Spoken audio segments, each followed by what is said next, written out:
நவகிரகங்களில் சனி பகவானை நாம் ஆயுள்காரகன் சொல்கிறோங்க.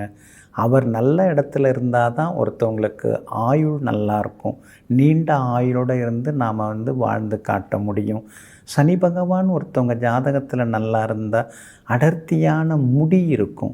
சிலருக்கெல்லாம் முடி சின்ன வயசுலேயே உதிர்ந்துடும், இல்லைன்னா முடி கொட்டிடும், முடி அதாவது சாம்பல் நிறத்துக்கு மாறிடும்.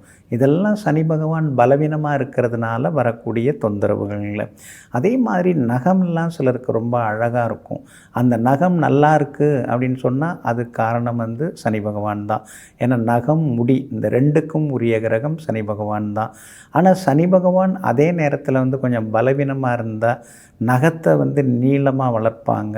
சிலர் நகத்தில் பார்த்திங்கன்னா அழுக்கு படிஞ்ச நகத்தோடு இருப்பாங்க. அதுக்கெல்லாம் காரணம் என்னென்னா சனி பகவானும் ராகுவும் சேர்ந்திருந்தா. ஏன்னா சனி பகவான் பலவீனப்படுறார் ராகுட சேரும் பொழுது, கேதோடெல்லாம் சேரும் பொழுது.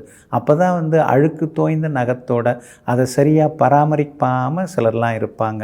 சிலருடைய கை விரல்களில் இருக்கிற நகத்தை பார்த்தோம்னா பார்த்துக்கிட்டே இருக்கலாம் போல தெரியும். அது காரணம் என்ன? அந்த நகத்தை அழகாக கட் பண்ணி அதுக்கு நெயில் பாலிஷ்லாம் போட்டு பார்க்குறவங்க கண்ணுக்கு ஒரு விருந்து வைக்கிற மாதிரி அந்த விரலை அந்த நகத்தை பாலிஷ் பண்ணி வச்சுருப்பாங்க. அது காரணம் சனி பகவான் சுபகிரகத்தோடு சேர்ந்திருந்தால் அவங்க அந்த மாதிரி நகத்தை, முடியை எல்லாம் பராமரிக்கக்கூடியவர்களாக இருப்பாங்க. அதே மாதிரி பார்த்திங்கன்னா தாடி வளர்க்குறாங்க இல்லைங்களா, அதுக்கெல்லாம் முகத்தில் தாடி வளர்க்குறவங்கெல்லாம் சனி பகவானின் ஆதிக்கத்தில் உள்ளவங்க தான். மீசை வளர்க்குறவங்க யார்? மீசன்னாலே செவ்வாய் தான். வீரம், அந்த கம்பீரம், இதுக்கெல்லாம் உரிய கிரகம் செவ்வாய் தான். செவ்வாய் ஆட்சி பெற்றிருந்தாலோ அல்லது உச்சம் பெற்றிருந்தாலோ, செவ்வாய் உங்களுக்கு யோகாதிபதியாக இருந்தாலோ அவங்கெல்லாம் மீசையை முறுக்கிட்டு இருப்பாங்க. ஒரு பார்க்குறதுக்கே ஒரு கம்பீரமாக இருப்பாங்க. அது காரணம் செவ்வாய் தான். இன்னொரு பக்கம் பார்த்திங்கன்னா மீசையை எடுத்துட்டு சிலர் முழுமுழுன்னு இருப்பாங்க. அது காரணம் என்ன? செவ்வாயோட சுக்கிரன் சம்மந்தப்பட்டார்னு வைங்களேன். அப்போ அந்த முரட்டு மீசையெல்லாம் போய் அந்த சாத்வீகமான முகத்தை காட்டக்கூடிய அளவுக்கு அவங்க இருப்பாங்க. அந்த மாதிரி அமைப்பு காரணம் சுக்கிரனும் செவ்வாயும் தான். அதே மாதிரி நெயில் பாலிஷ் அடிக்கடி மாற்றிக்கிட்டே இருக்கிறவங்கள நீங்கள் நிறையா பார்த்துருக்கலாம். அதாவது சிலர்லாம் அடிக்கடி மாற்றின்னு இருப்பாங்க. சுக்கிரனும் புதனும் நான் ஒன்றா இருந்தால் அது மாதிரி எண்ணங்கள் உண்டு.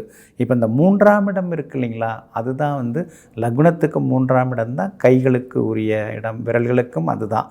அப்போ அந்த 3ஆம் இடத்துக்குரிய கிரகம் சுக்கிரனோட புதனோட சம்மந்தப்பட்டிருக்குன்னு வைங்களேன். நெயில் பாலிஷை அடிக்கடி மாற்றிக்கிட்டே இருப்பாங்க. அந்த மாதிரி கலாரசியர்களாக இருப்பாங்க.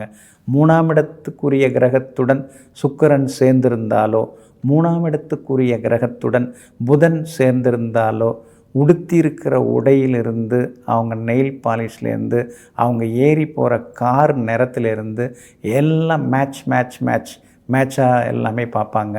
அப்போது 3ஆம் இடத்துக்குரிய கிரகம் தான் ரசனைக்குரிய கிரகம். அந்த ரசனைக்குரிய இடத்தோட ரசனைக்குரிய கிரகம் சுக்கிரனோ புதனோ சேர்ந்ததுன்னா அந்த மாதிரி அவங்கெல்லாம் பார்க்குறவங்க கண்ணை கவரும் அளவுக்கு பளிச்சுன்னு அவங்கெல்லாம் நேர்த்தியாக உடையணிந்து நெயில் பாலிஷ்லாம் போட்டு இருப்பாங்க. அப்போது எல்லாத்துக்கும் காரணம் கிரகங்கள் தான். அழுக்காக ஒருத்தவங்களை பார்க்குறீங்களா, சனி ராகு சேர்க்க தான்.